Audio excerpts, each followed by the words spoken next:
तर कोर्टाच्या निर्णयानंतर रोहित पवारांनी ही टीका केलेली आहे, पाहूया।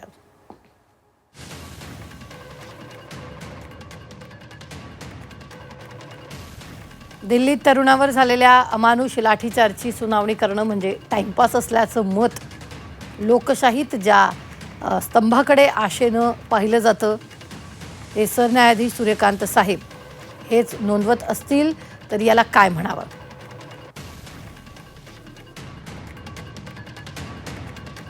सरन्यायाधीश पदावरील व्यक्तीनं पदाचं भान बाळगणं गरजेचं आहे, अन्यथा त्या पदाच्या प्रतिष्ठेला तडे गेल्याशिवाय राहणार नाहीये। सरन्यायाधीश पदाचा अत्यंत आदरच आहे,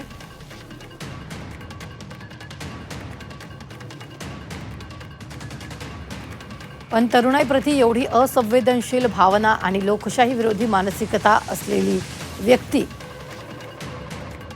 सर्वोच्च न्यायालयाच्या सरन्यायाधीशपदी बसली हेच आपल्या लोकशाहीचं दुर्दैव नाही का, असा सवाल रोहित पवारांनी विचारला।